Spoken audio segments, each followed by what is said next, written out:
사람이 무언가 열심히 목적을 가지고 일을 행하여서 무언가를 얻고 나면 그 수고의 끝에 그 열매가, 얻게 된 그 열매가 그것이 큰 것이든 작은 것이든 간에 마음이 아주 뿌듯해지고 마음에 감동이라는 것이 생깁니다. 아마 다 겪어보셨을 거예요. 뭔가 열심히 하고 나서 내가 얻게 된 그것이 참 감동적입니다. 참 기쁩니다. 그리고 그 열매가, 내가 얻은 그것이 순수하게 나 자신의 역량만, 내가 가진 힘과 능력과 재능으로만 얻어진 것이 아님을 깨닫게 될 때, 그때 비로소 마음에 생기는 것이 감사하는 마음입니다. 추수감사절을 시작했던 그 청교도들, 영국에서 자신들의 신앙을 지키기 위해 신앙의 자유를 찾아서 신대륙으로 힘겹게 찾아가서 거기에서 온갖 고통을 다 겪고 아마 잘 될 거라고 생각했어요. 이제 신앙의 자유가, 우리가 아무도 없는 저곳에 가서 우리끼리 교회를 세우고 학교를 짓고 양육하면서 하나님 앞에 살면 다 잘 될 거라고 생각했을 거예요. 그런데 너무 힘들었습니다. 새로운 땅에 가서 새롭게 시작한다는 것이, 그곳에 가장 먼저 교회를 세우고 학교를 짓고 내 집을 짓고 농사를 지으면서 한 해를 지내보지만 쉽지 않았습니다. 옆에서 같이 신앙의 자유를 찾아서 떠났던 많은 동지들이 다 죽어갔습니다. 자기 가족들이 죽어갔습니다. 농사를 지어보지만 해보지 않은 일들이어서, 또 척박한 땅이어서 도무지 소출이 나지 않습니다. 앞이 캄캄했습니다. 정말 힘들었습니다. 그렇지만 그곳에서 내가 마음껏 하나님을 예배할 수 있다는 그 감격 때문에 그들은 최선을 다했습니다. 그리고 어느새 한 해를 지나고 첫 수확을 거두었을 때 그들은 알았습니다. 이것이 우리의 노력이고 우리의 능력으로 된 것이 아니라 오직 하나님의 은혜로 우리에게 주신 위대한 선물이라는 사실을 알았어요. 내 힘에 지나 하나님의 은혜가 우리에 부어졌기에 이 수확이 있음을 알았습니다. 그래서 그들은 어쩔 수 없이 항복합니다. 어쩔 수 없이 엎드립니다. 하나님 감사합니다. 하나님 감사합니다. 그렇게 하나님 앞에 감격의, 감사의 제사, 감사의 예배를 드리게 됩니다. 그것이 추수감사절의 시작입니다. 내 힘에 지나 하나님의 은혜 때문임을 알게 되었을 때 감사하는 마음이 있다고요. 그런데 왜 감사하지 않을까요? 세상이, 시대가 감사를 잃어버린 시대라고 말하지만 돌아보면 이 시대의 교회와 이 시대 성도들의 마음에 감사가 그리 크지 않습니다. 왜 감사하지 않는 걸까요? 아마 그건 극도의 이기주의에 빠져버린 우리의 신앙 때문 아닐까 싶습니다. 할만하다, 될만하다, 얻을만하다, 내게 그런 가치가 있다, 내게 그런 능력이 있다, 여기기 때문에 그리 하나님의 은혜가 크지 않고 감사하지 않습니다. 추수감사주일 아침에 우리 가만히 하나님을 생각해 보려고 합니다. 추수감사주일 아침에 하나님의 부어주신 은혜를 돌아보기를 원합니다. 그래서 어찌하든지 우리의 마음에 내 가치를 뛰어넘어 부어주시는 하나님의 은혜가 새롭게 다가오고 그 은혜 안에서 우리 안에 진정한 감사가 깨어나는 이 거룩한 추수감사주일의 아침이 되기를 주님의 이름으로 소망합니다. 오늘 본문의 말씀은 하나님을 향하여 감사를 잊어버린 무리들을 악인이라고 부릅니다. 본문 16절에 악인을 부르며 오늘 말씀은 시작됩니다.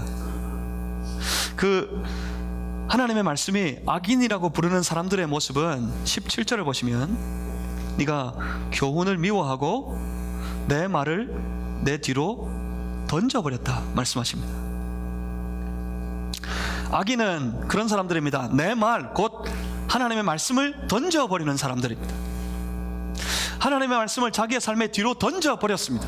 그렇기 때문에 말씀이 그 사람의 삶에 결코 통하지 않습니다. 말씀이 통하는 인생은 하나님의 말씀이 자기의 마음을 채우는 사람들이에요. 말씀이 통하는 사람들은 하나님의 말씀이 내 마음에 남아있는 사람들이에요. 말씀이 남아있어서 그 말씀 안에 자신의 삶을 돌아보고 그 말씀에 따라서 자신의 삶을 살아가는 사람들, 그들이 말씀이 통하는 사람들입니다.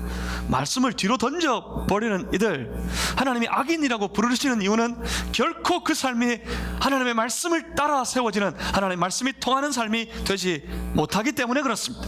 하나님의 말씀이 통하지 않기 때문에 하나님을 향하여 감사하지도 않습니다. 여러분 어떻습니까? 말씀이 여러분에게 통하는 인생 되셨습니까? 여러분 어떻습니까? 하나님의 말씀을 믿습니까?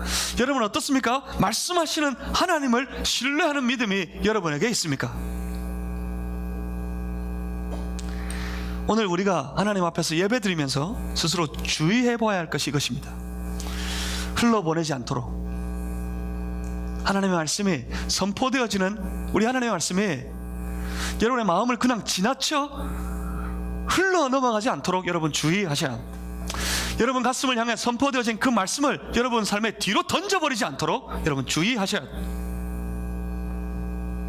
그리고 악인은 말씀을 통해 성도에게, 교회에게 주시는 그 교훈을, 하나님의 가르침을 따르지 않는 사람들이라 합니다. 하나님이 가르치시지만, 하나님이 교훈하시지만 그 교훈을 따르지 않는 사람들, 그런 이들이 참 많습니다. 어쩌면 오늘 한국 교회가 그리 되어 가고 있는 것 같아 참 두렵기도 합니다. 요 사이에 사회적으로도 이 세상의 뉴스에까지 그 교회 이름이 나와서 참 마음이 안타깝습니다. 명성교회 사건, 명성교회 사건으로 인해서 이 사회가, 세상이 다 시끄러운데, 그건 목회 세습의 문제이죠. 교회 목회를 세습하는 것에 대한 문제입니다. 세습하는 문제가 언제부턴가 한국 교회에 많이 울림이 됐고, 하나님께서 그 교회를 향해 주시는 교훈의 말씀이 참 지대했습니다. 그럼에도 불구하고 교회와 성도들이 그 교훈을 따르지 않고 그 교훈을 미워하는 그 결과물인 것 같아서 참 마음이 안타깝습니다. 단순히 목회 세습의 문제가 아닙니다. 교훈이 통하지 않는 교회, 그렇게 되어버린 것이 참 너무나 큰 문제인 것 같습니다. 사실 목회 세습, 목사님의 그 교회 목사님의 아들이 교회를 이어서 그 교회를 섬기고 그 교회 전통을 이어가고 목회하는 것, 이 문제는 사실 저에게는 좀 많이 자연스럽습니다. 이게 이 사회적으로 이렇게 크게 반향을 일으키고 문제가 되는 게 저는 아주 굉장히 불편합니다. 저는 이해가 잘 안 됩니다. 왜냐하면 저는 미국에서 한 10여 년 신앙생활을 했기 때문에 그렇습니다. 미국 사회는 오히려 이걸 기뻐합니다. 이걸 자랑스러워요. 오히려 온 교회가 그 아들 목사님을 찾아갑니다. 찾아가서 교회 전통을 계속 이을 분이 당신밖에 없으니 제발 우리 교회를 목회해달라고. 그래서 그 요구에 응해서 교회를 섬기게 되면 교회가 축제를 벌입니다. 그리고 온 사회가 그걸 축하해 줍니다. 교회 전통이 중간에 끊이지 않고 계속 이어지게 된 것 때문에 말입니다. 그런데 한국 사회의 토양 위에서 세워진 한국 교회는 한국 사회 토양의 아주 독특한 상황 속에서 하나님께서 다르게 교훈하시는 것 같습니다. 목회 세습의 문제, 이것이 오랜 사회 병폐와 연결되어져서 교회 부패, 교회 타락의 모습으로 나타나 있는 것 같을 때 하나님께서 계속해서 교회를 향해 교훈하셨습니다. 그것을 금하고 그것을 멈추라. 심지어 교단마다 헌법으로 정했어요. 목회 세습을 하지 않도록 말입니다. 이건 하나님께서 한국 교회에 주신 교훈입니다. 그런데도 그 교훈을 무시하고 심지어 정한 헌법도 무시하고 자기 마음대로 제 뜻대로 제 소견에 오른 대로 그 일을 행하는 것이 마치 말씀이 희박해져가는 한국 교회의 모습을 보는 것 같아서 정말 두렵습니다. 오늘 성경은 그렇게 말씀합니다. 그러한 일들을 행하는 자들은 하나님 앞에서 악인이라고. 그리고 18절 보시면 그 악인들은 도둑질하는 자들이고 그 악인들은 간음하는 자들입니다. 그리고 악인은 19절에 보시면 그 입을 악에게 내어주고 거짓을 꾸미고, 그러니까 그 입으로 악한 말, 악독한 말을 내어뱉고 거짓말하는 사람들, 그들을 악인이라고 합니다. 악독한 말 하는 사람들. 악독한 말 뭐가 있을까요? 아주 거친 말, 대표적으로 욕 있습니다. 욕하지 마세요. 욕이 끼이지 않으면 말이 안 되는 사람들 있죠. 교회 와서 말이 적어지는 이유가 욕을 못 하겠거든. 그래서 말을 못 하겠어. 월요일부터 시원하게 욕을 뱉어내는 사람들, 욕하지 마세요. 좀 제발. 성도들은 욕하면 안 됩니다. 그리고 거짓이 통하는 세상이지만 성도는 거짓말 좀 하지 말아야 됩니다. 거짓말 하지 마세요. 우리의 신앙이 거짓으로 포장되어서도 안 되고, 월요일을 살면서 세상 속에서도 세상과 똑같이 거짓말하는 사람이 되어서는 안 됩니다. 집에서나 직장에서나 교회에서나 어디에서나 거짓말하지 않는 것, 그것이 하나님 앞에서 선한 일입니다. 하나님 말씀하십니다. 입으로 악하고 거짓말하는 사람들, 그런 사람들은 악인이라고 해요. 그리고 또 악인은 20절에 보시면 형제를 공박하는 사람들이랍니다. 형제를 공박하는 사람들, 형제를 공격하는 사람들. 누구를요? 형제를. 내 어머니의 아들들을, 곧 형제를 말하죠. 형제를 비방하는 것, 비방하는 사람들, 그들을 성경은 악인이라고 부릅니다. 우리가 조심해야 될 것 중에 하나가 이겁니다. 교회 안에서 의를 주장하려는 사람들, 가만히 생각하면 참 어리석은 사람들입니다.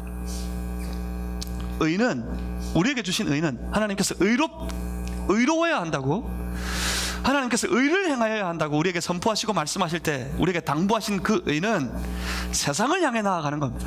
세상을 향해 나아가서 그 세상 한가운데 온갖 불의가 난무하고 거짓과 부정이 판치고 있는, 그래서 황폐해져가는, 죄악으로 물들어져가는 그 세상 속에서 하나님의 백성들, 성도들은 담대하게 의를 외칠 수 있고 그 의를 행하여 살아갈 수 있는, 세상에서 아무리 안 통해도 나는 의롭게, 나는 정직하게 그 세상 가운데 의를 주장하며 살아야 하는 사람들, 그들이 바로 성도들입니다. 그런데 요즘에 보면 그래요. 밖에 나가면 직설도 못하고 예수 안 믿는 것 같아. 그 사람 예수 믿는 것 뒤로 딱 감추어두고 전혀 아무런 의도, 하나님의 의가 그 사람의 삶을 통해 나타나지도 않고, 심지어 저 사람 예수 믿는 사람이야, 그렇게 의심할 만한 그런 삶을 살다가 교회 와서 큰 소리죠. 밖에 나가면 아무 소리도 못하고 집에 들어가가지고 자기 마누라한테 큰 소리치는 아주 못난 사나이들의 모습입니다. 남자 됐으면 집에 가면 큰 소리 치면 안 돼요. 자기 아내한테 큰 소리 치는 남자, 정말 못난 남자입니다. 큰 소리 치지 마세요. 아내에게 큰 소리 치지 않는 남편 되시기 바랍니다. 이불 속에서 헛발질하는 사람들, 자칫 성도들이 그렇게 어리석은 삶을 살 수 있습니다. 성경은 말합니다. 지체들끼리는 뭐 하라고요? 사랑을 하고요. 너희는 서로 사랑하라 할 때 서로는 성도들끼리입니다. 주님이 주신 계명은 형제와 자매들끼리 서로 사랑하는 거였어. 우리 요한서신서 말씀을 계속 묵상하고 있었는데, 사도 요한의 당부가 뭡니까? 하나님을 믿는다 하면서 형제를 비방하고 사랑하지 않는 자, 그들은 거짓말하는 자들이라 그랬습니다. 하나님을 믿는 게 뭐라고요? 형제들 사랑하는 것이라고 요한이 우리에게 권면했습니다. 지체들끼리는 사랑할 것밖에는 아무것도 없습니다. 하나님은 말씀하십니다. 형제를 공격하고 비방하는 이들을 악인이라고요. 그리고 21절 말씀을 보시면 네가 이 일을 행하여도, 이 일이 뭡니까? 말씀을 던져버리고 교훈을 무시하고 악한 말을 하고 거짓말하고 도둑질하고 간음하고 형제를 공격 비방하는 모든 악한 일들, 악인들의 행하는 일들을 네가 이 일을 행하면서, 내가 잠잠하였더니 내가 아무 말 안 하고 있으니까, 네가 이런 일들을 다 하는데도 내가 아무 말을 안 하고 있으니까 하나님 뭐라고 말씀하십니까? 네가 나를 너와 같은 줄로 생각하였도다. 하나님 아무 말 안 하시니까, 하나님 가만히 계신 듯 하니까 자기가 잘하는 줄로 착각한다는 말입니다. 자기가 옳은 줄로 착각하고 있다는 말씀입니다. 그를 향해 하나님께서 이렇게 부르십니다. 그들을 보면 22절 보시면 하나님을 잊어버린 너희여.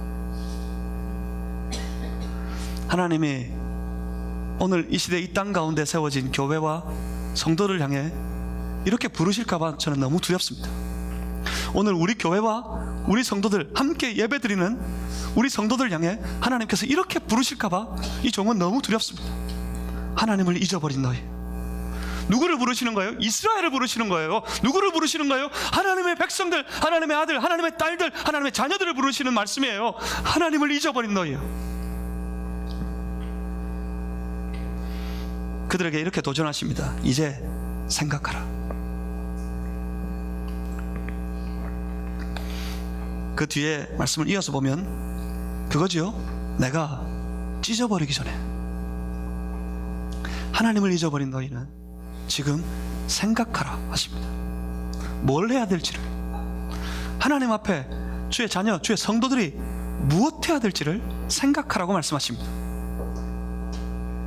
그렇습니다. 하나님 앞에 성도는 어떻게 해야 될까요? 하나님 앞에서 성도의 살아갈 모양은 이것밖에는 없습니다.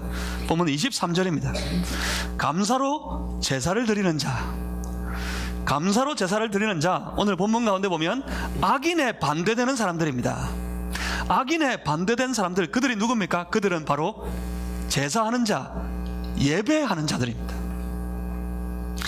하나님께서는 심지어 말씀하셨습니다.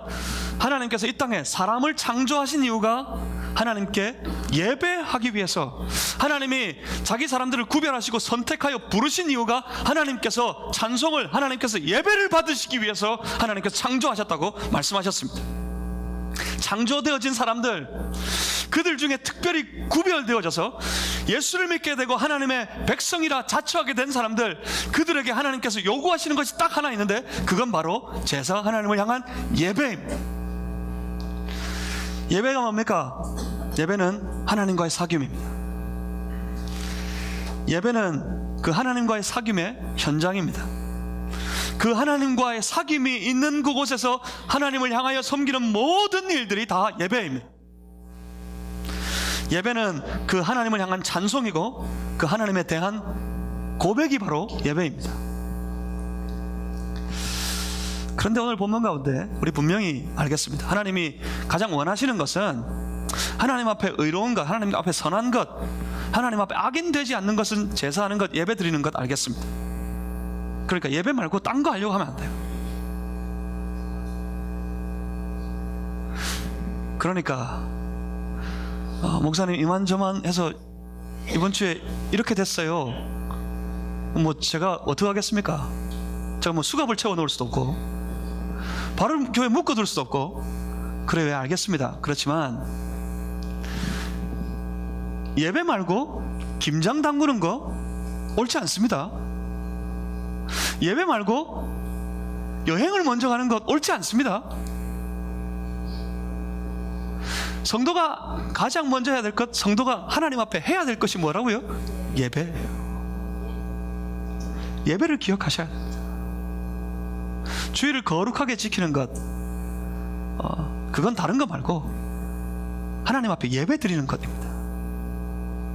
그런데 이 최우선의 일, 예배, 이 예배를 하나님 앞에 어떻게 드려야 하는 걸까요? 하나님께서 오늘 본문 중에 이렇게 말씀하십니다. 우리가 예배 가운데 나와 하나님 앞에 찬송하고 우리가 고백할 내용이 뭘까요? 그것이 바로 이겁니다. 하나님을 향한 감사라고요. 감사로 제사를 드리는 자, 그들을 하나님께서 부르십니다. 하나님께서 그들을 기대하십니다. 이 감사는 자신의 무능함과 무력감을 고백하는 것에서부터 시작됩니다. 내가 능력이 있으면, 내가 이만큼 할 수 있기 때문에 내가 이만한 일들을 했으면, 그리고 그 결과 내가 무언가를 얻었으면 절대로 감사하지 못합니다. 당연한 거니까. 어쩌면 신앙생활을 당연하게 해요. 우리가 당연히 받을 것 받고, 하나님이 이만큼 나를 이뻐하셔야만 되고 내게 이만큼 주셔야 된다고 생각하고, 그렇게 별 감사 없이, 감흥 없이, 감동 없이, 감격 없이 우리가 신앙의 삶을 하루하루 살아갑니다. 내가 내 이 위치에 있는 것이 당연한 것으로 여겨지고, 내가 얼마나 노력했는데, 내가 이만큼 얻은 것이 당연하게 여겨집니다. 내가 얼마나 최선을 다하고 일했는데. 그의 입술에는 감사의 고백이 없습니다. 감사는 자신의 무력감을 인정해야 합니다. 그래서 내가 아니라 하나님 때문임을 알게 되는 것, 과연 내 힘과 내 능으로 아니라, 내가 이만큼의 가치가 있기 때문이 아니라 오직 하나님 때문임을 알게 될 때, 그때 비로소 감사가 시작됩니다. 하나님 때문입니다. 하나님 감사합니다. 성도에게 있어야 될 예배의 가장 큰 시작점이 바로 그 자리예요. 하나님 때문입니다. 하나님 감사합니다. 내게 있는 건강이, 내게 있는 이 풍요로움이, 내게 있는 이 지혜와 내게 있는 이 능력과 내가 오늘 살아가는 모든 삶의 자리가 돌아보니 결국 하나님 때문입니다. 하나님 감사합니다. 이것이 하나님이 기대하시는 감사의 제사 예배입니다. 하나님 때문임을 알아서, 그래서 하나님의 돌보시고 베푸신 은혜를 깊이 생각할 때면 그 은혜를 찬송할 수밖에 없고, 그래서 그 하나님을 향한 감사를 하나님 앞에 엎드려 고백할 수밖에 없는 이들, 그들이 바로 하나님이 기대하시는 예배자들이고, 그들이 드리는 예배가, 그들이 올려드리는 그 예배가 하나님이 받으시는 온전한 감사의 제사 예배가 되는 것입니다. 그리고 또 뭐라고 말씀하시죠? 그렇게 드리는 감사의 제사, 감사로 하나님 앞에 제사 드릴 때 그 예배가 하나님을 영화롭게 한다고 말씀하십니다. 여러분 기억하십니까? 사람이 살아가는 제일 된 목적이 뭐라고요? 하나님을 영화롭게 하는 것. 하나님께서 말씀하십니다. 이것이 나를 영화롭게 하는 것이라고. 하나님을 알아서 그 하나님의 하신 일이 그 마음에서부터 감격하고 하나님을 향해 감사할 때 하나님께서는 그것을 기뻐하신다는 말씀이에요. 다른 것 기뻐하시는 것이 아닙니다. 뭔가 큰 일을 이루어가지고, 뭔가 큰 것 가져와가지고, 하나님 좀 참아주세요. 내가 이 사업 활동하면 좀 참아주세요. 내가 이 사업 성공해서 한번 대박치고 나면 큰 것 가지고 와가지고 하나님 앞에 드릴 테니까 그때까지 기다려주세요. 하나님께서 그걸 기대하시는 것이 아닙니다. 하나님, 내가 대학만 가면, 우리 얘 공부 참 잘하는데 얘 대학만 가면 교회 안 빼먹고 예배 잘 드리게 할 테니까 그때까지만 좀 참아주세요. 하나님이 그걸 기대하시는 것이 아닙니다. 하나님은 오늘 작은 일로 하나님 앞에 나와서 하나님을 향하여 내가 하나님 감사합니다 고백하고 찬송하는 그 예배를 기대하시고 그걸 기뻐하십니다. 스스로 말씀하시기를 그것이 내가 받을, 너희가 내게 돌릴 하나님의 영광이라고 말씀하십니다.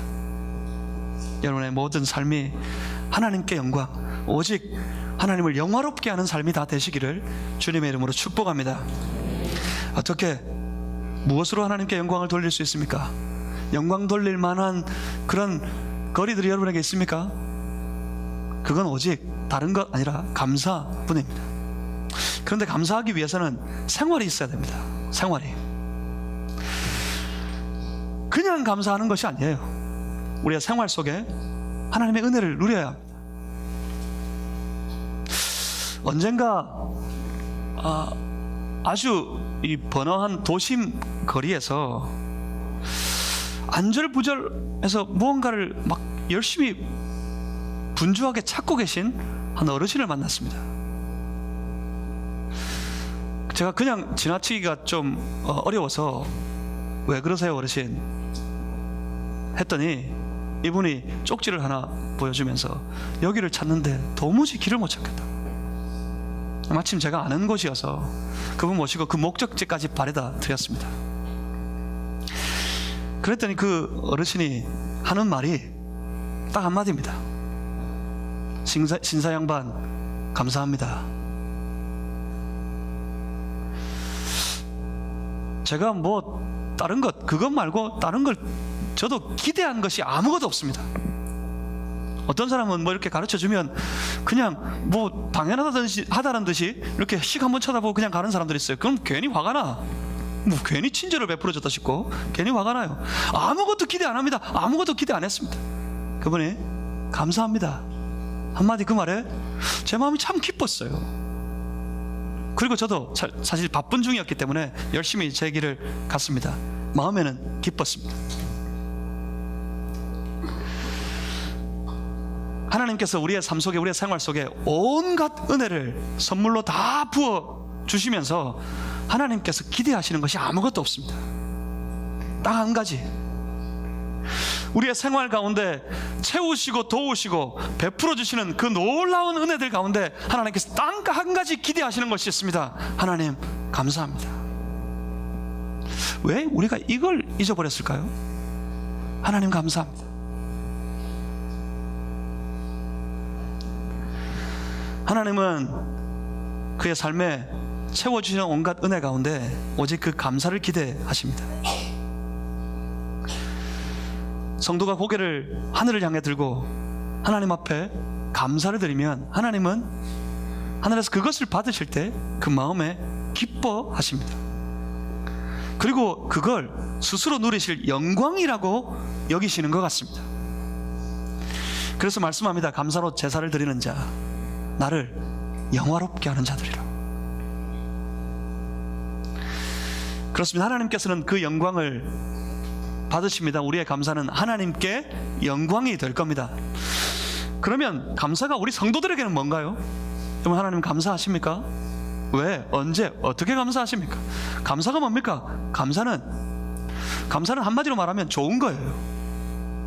하나님을 향해 감사하십니까? 그게 무엇을 의미하는 걸까요? 내가 하나님이 좋은 거예요. 딴 거 아니야. 하나님이 좋은 거예요. 은혜 주시는 하나님 생각할 때마다 그 하나님이 좋아요. 내가 너무 하나님을 좋기 때문에 하나님이 부어주실 또 다른 은혜가 기대가 됩니다. 하나님께 드리는 감사의 제사, 감사의 예배는 다른 거 아닙니다. 하나님을 향하여 하나님 앞에 나와서 엎드려 고백하기를, 스스로 마음에서부터 고백하기를, 내가 지금 하나님 앞에 예배드리는 예배드리는 우리가 하나님을 이렇게 좋아합니다. 하나님, 우리가 하나님을 사랑합니다. 그렇게 부르짖는 고백이 하나님을 향하여 드리는 감사입니다. 그가 베풀어 주신 은혜를 생각하면 할수록 하나님이 좋아요. 좋아서 하나님을 기뻐합니다. 이것이 감사입니다. 그렇기 때문에 감사가 사라져가는 신앙, 이걸 경계해야 합니다. 조심하셔야 돼요. 내 마음에 하나님을 향한 감사가, 내가 언제 하나님 기억하며 하나님께 감사했는지 아주 희미해져 버린 내 신앙이 되었다면 이거 조심하셔야 돼요. 이걸 경계하셔야 돼요. 왜 그렇습니까? 그것이 무엇을 의미하기 때문에? 그 말은 하나님이 그렇게 좋지 않다는 것을 의미하는 겁니다. 하나님이 그렇게 기쁘지 않습니다. 다른 게 좋아요. 다른 게. 뭐가 좋아요, 여러분? 여러분 좋아하시는 거 있죠? 여러분 언제 제일 좋아요? 지금 수험 치는 입시철이니까 언제 제일 좋아요? 아들이 대학에 합격했을 때. 제가 여러 번 대학을 떨어졌더니 대학에 딱 합격하는 날 우리 어머니 아버님 그렇게 기뻐하시더라고요. 그렇게 좋아하시더라고요. 그럴 때 좋지요. 애가 잘 됐으면 좋겠고, 이제 결혼할 딸을 곁에 두고 계신데 결혼할 날 받고 보니까 너무 좋지요. 기대가 되고요. 결혼할 것 같으니까 너무 좋지요. 유전자매, 뭐가 좋아요? 길 가다가 돈 주우면 그렇게 좋아하시더라고. 또 뭐가 좋습니까? 홈쇼핑 좋아하시죠? 홈쇼핑을 그렇게 좋아하더라고. 홈쇼핑 해가지고 좋아하는 물건, 아주 정말 유용하게 쓸 것 같은 물건 하나 딱 발견하면 못 견딥니다. 이건 매진될까봐 바로 전화해가지고, 맞죠? 그렇게 하는 거 맞죠? 제가 한 번도 안 사봐서 잘 모르겠는데 여하튼 이제 마감 임박 막 계속 나오니까 마음이 졸여지더라고. 저도 저거 사야 되나 그런 마음이 생겨요, 그거 보고 있으면. 그래서 급하게 채널을 돌려버리지만 안 사려고 그 전화를 걸어서 샀어요. 그때부터 기대합니다. 이게 와가지고 우리 집에 펼쳐놓고 이거 하면 얼마나 좋을까, 그걸 기대합니다. 기다립니다. 기다리는데 저 전화가 와요. 택배가 도착했다고. 그러면 막 기뻐합니다. 왜요? 기대하고 있으니까. 막상 펴보면 아무것도 아니야. 이렇게 관광하고 완전히 틀려요. 그래서 막 실망하게 되지만 그걸 받을 때는 기뻐요. 왜? 기대했으니까. 분명히 자기 돈 주고 제가 산 건데도 불구하고 그걸 그렇게 기뻐합니다. 그걸 받으면서. 우리 하나님 베풀어 주신 은혜가 그렇게 기쁘지 않은 이유가 뭘까요? 어쩌면 별로 기대하지 않았기 때문 아닐까요? 여러분, 누가 하나님 은혜를 받을 줄 아십니까? 하나님 은혜를 받는 사람들 따로 있습니다. 누가 하나님 은혜 받는 줄 아세요? 은혜를 받는 사람은 기대하는 사람들이에요. 하나님의 은혜를 간절히 기대하는 사람들이에요. 하나님의 은혜를 간절히 부르짖는 사람들이에요. 날마다 하나님을 향하여 두 손 높이 들고 외치기를, 하나님 오늘도 나에게 은혜를 부어주시옵소서. 하나님 오늘도 내 마음의 은혜를 채워주시고 내가 입을 크게 벌릴 테니까 내 입에 가득 하나님의 은혜를 부어주시옵소서. 나는 오늘도 그 은혜로 살 겁니다. 그렇게 부르짖는 사람들, 하나님은 그들에게 은혜를 주십니다. 아침에 일어나서 거울 보면서, 출근하기 전에, 외출하기 전에 거울 보면서 먼저 할 일이 있습니다. 머리에 뭐 묻었나? 내 얼굴에 뭐 이렇게 티가 묻었나? 그거 보기 전에 먼저 할 일이 있어요. 거울을 보면서 스스로를 향해 외치고 명령해야 돼. 하나님의 은혜를 기대해라. 오늘 행하실 하나님의 은혜를 기대하자. 그리고 외쳐야 돼요. 하나님 나에게 은혜를 부어주세요. 그렇게 하루를 살아보십시오. 완전히 틀려질 겁니다. 여러분의 삶에 만나는 모든 것이 하나님의 은혜인 줄을 알게 될 겁니다. 그런데 별로 기대 안 해요. 하나님 없어도 살 수 있을 것 같아. 하나님 아니어도 될 것 같아요. 그렇게 기대하지 않기 때문에 경험하지 못합니다. 그렇기 때문에 별로 기쁘지도 않아요.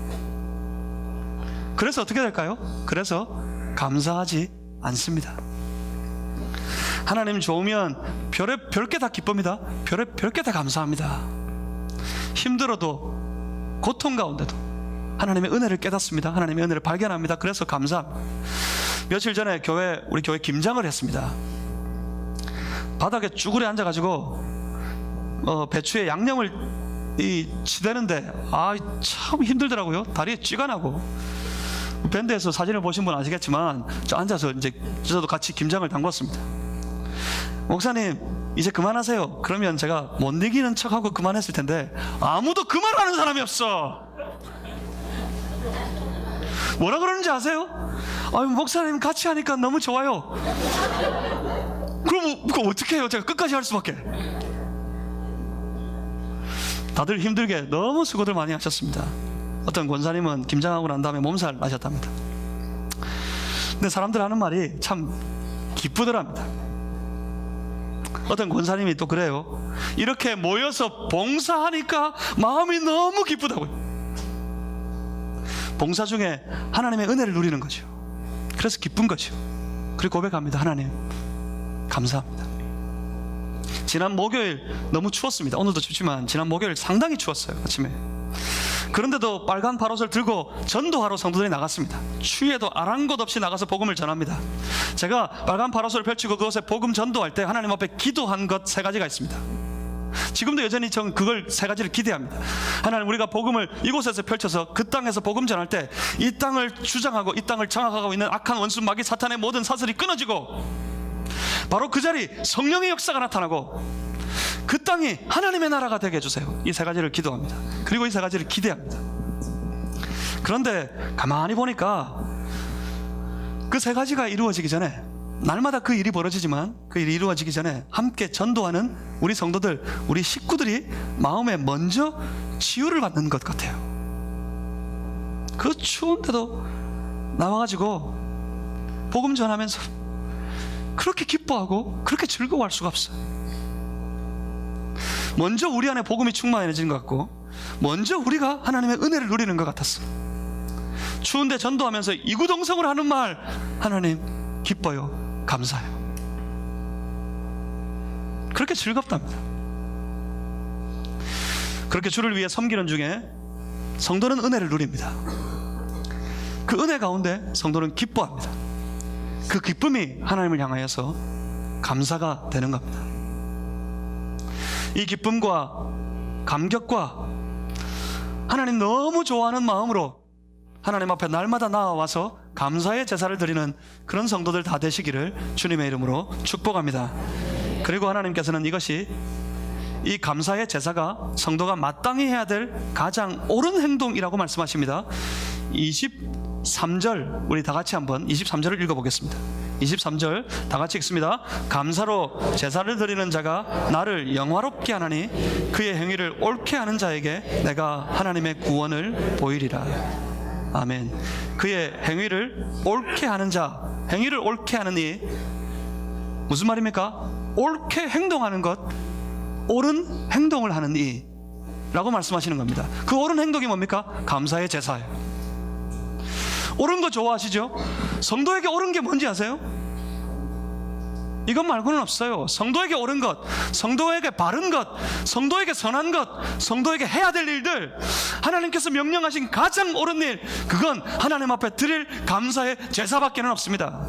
감사의 제사는 언제나 옳습니다. 감사의 제사는 언제나 정당합니다. 감사의 제사는 언제나 선한 것입니다. 하나님께서 그걸 기대하십니다. 하나님께서 그걸 기뻐하십니다. 그것을 옳다고 말씀하십니다. 뭐라고 말씀하세요? 그들에게 하나님의 구원을 보이겠다. 구원받은 우리에게 또 다른 구원을 주시겠다는 말씀이 아니죠. 구원받은 주의 백성들에게 또 다른 구원을 주시겠다는 말씀이 아니죠. 구원받은 주의 백성들이 날마다 누리며 살아가게 될 하늘로부터 임하는 하늘의 복을 의미합니다. 하나님 앞에 감사의 제사를 드리는 자, 그들이 하나님을 영화롭게 하는 자들이고, 하나님께서는 영광 받으시고 각 사람의 마음속, 각 사람의 삶 속에 하늘의 놀라운 구원의 역사, 하늘의 놀라운 은혜와 축복을 마음껏 내려주시고 부어주시겠다는 하나님의 약속의 말씀입니다. 하나님 앞에 그 옳은 행동으로 나아가서 감사의 제사를 드리고 하나님 기뻐하시고 우리는 하나님 좋고, 뿐만 아니라 오늘 새롭게 부어주시는 하늘의 놀라운 은총을 다 받아 누리시는 주의 성도들 되시기를 주의 이름으로 축복합니다. 하나님 앞에서 자신의 신앙을 잘 돌아보십시오. 이번 한 주간 추수감사 주일 지나고 이 한 주간을, 오늘부터 시작해서 이 한 주간을 추수감사 주간이라고 부릅니다. 추수감사 주간 뭐 할까요? 은혜를 생각해보고 하나님 앞에 마땅한 감사를 드리십시다. 어떻게 해요? 말로라도 합시다. 말로라도. 오늘 주일 아침에 숙제 하나 드리겠습니다. 숙제, 이번 주간에 최소한 6번 이상 감사합니다 말해보기. 하나님께 감사합니다도 좋고, 내 가족에게, 내 이웃에게 감사합니다 좋습니다. 남편들, 특별히 아내에게 좋습니다. 아내 여러분, 남편에게 좋습니다. 자녀에게, 누구에게 좋습니다. 한 주간 동안 6번, 최소한 6번 이상, 6번 되려면 어떻게 되죠? 하루에 한 번 이상을 해야 된단 말입니다. 하루에 한 번 이상 감사합니다 말해보는 한 주간이 되시기를 바랍니다. 그래서 정말 마음에서부터 감사가 깨어나고 하나님을 영화롭게 하고 하나님 주시는 놀라운 은총을 다 받아 누리는 우리 모두가 다 되시기를 주님의 이름으로 소망합니다. 기도하겠습니다.